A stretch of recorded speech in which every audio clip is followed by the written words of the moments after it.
देखो इस क्वेश्चन में हमको क्या दे दिया है, यहाँ पर आर फंक्शन r-2, 6, मतलब ये दोनों वैल्यू हमको डोमेन में नहीं होना चाहिए।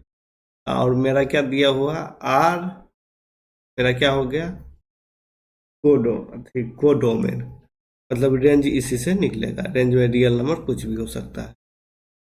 अब हमको यहाँ पर दे दिया है रेंज निकालने के लिए, तो रेंज चेक करेंगे, लेकिन हम इसका भी ध्यान रखेंगे कि डोमेन में ये वैल्यू इंक्लूड है कि नहीं।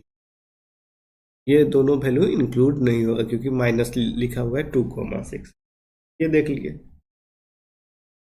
डोमेन में क्या होना चाहिए, 2 और 6 वैल्यू नहीं होना चाहिए, माइनस लिखा हुआ है। तो अब यहाँ y इक्वल टू ले लिए क्या, अब रेंज निकालना है तब मेरा y का वैल्यू निकालना पड़ेगा। यहाँ पर x² plus 2x plus 1 divided by x² minus 8x plus 12। अब यहाँ से मल्टीप्लाइंग कर देंगे तो यहाँ क्या हो जाएगा y x² minus 8x plus 12 equal to x² plus 2x plus 1। अब यहाँ से x² कॉमन ले लो, तो x² कॉमन लेंगे तो y माइनस 1 हो जाएगा। अब यहाँ से माइनस x कॉमन ले लिए तो यहाँ से 8y, और ये इस साइड जाएगा तो ये माइनस लगा हुआ है पहले से, तो ये क्या हो जाएगा पॉजिटिव 2 हो जाएगा। इतना हम कर लिए। उसके बाद हमको क्या करना है, अब ये 12y है ना, 12y, और ये इसको इस साइड गया था -1 इक्वल टू 0। अब इस केस में हम देखेंगे, फर्स्ट केस ले लेते हैं, यहाँ पर क्या करते हैं हम, केस फर्स्ट में y इक्वल टू नॉट 1, मतलब ये 1 नहीं है, y equal to not 1।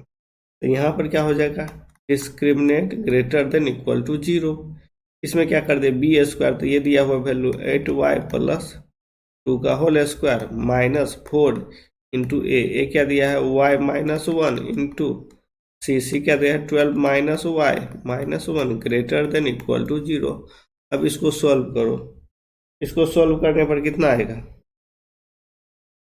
64y² plus 4 8 2 16 32 y minus 4, यहाँ से हो गया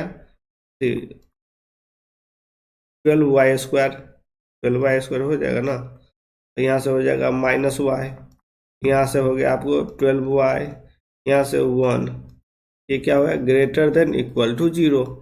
इसको पूरा को सॉल्व करेंगे तो क्या हो जाएगा, y कॉमन आ गया 4y प्लस 21, ये क्या हो गया ग्रेटर देन इक्वल टू 0, मेरा निकल गया।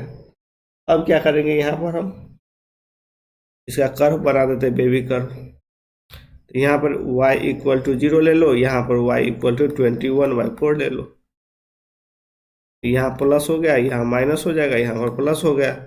अब हमको इसमें तो इंक्लूड होगा 0 से ज़्यादा और यहाँ 21 से छोट, तो यहाँ y बिलोंग्स टू कहाँ से कहाँ तक वैल्यू हो जाएगा मेरा, माइनस इन्फिनाइट से 21/4 इंक्लूड हो जाएगा।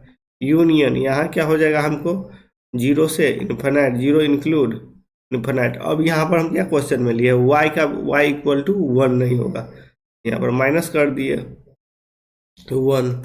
अब देखेंगे सेकेंड केस में क्या देख लिया हमको, सेकेंड केस में y इक्वल टू 1 ले लिए, y इक्वल टू 1 ले लिए तो ये वैल्यूज फिर रख दो यहाँ पर, y equal to x² plus 2x plus 1, यहाँ हो जाएगा x² माइनस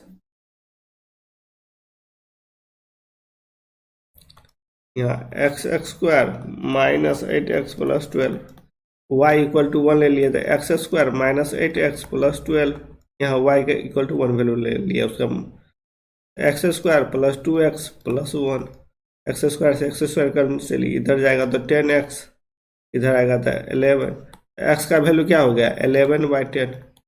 अब इसमें तो हमको डोमेन में क्या दिया था मेरा 2 और 6 नहीं होना चाहिए, ये तो 1 पॉइंट कुछ हुआ ना x का वैल्यू, तो ये तो हो सकता है। तो सो हम क्या कर सकते हैं, y कैन बी, y को हम 1 वैल्यू ले सकते हैं, y इक्वल टू 1 ले सकते हैं। तो यहाँ पर क्या हो जाएगा मेरा, हेंस यहाँ पर जो -1 किए थे वो नहीं होगा, यहाँ क्या हो जाएगा हमको y बिलोंग्स टू कहाँ से कहाँ तक, माइनस इन्फिनाइट से 21/4 इंक्लूड यूनियन जीरो से कहाँ तक, इन्फिनाइट तक। यहाँ देख लो अब कौन सा आंसर आ रहा है, यहाँ ए आंसर आ रहा है। कौन सा आ रहा है, ए। थैंक यू, आंसर हो गया, थैंक यू।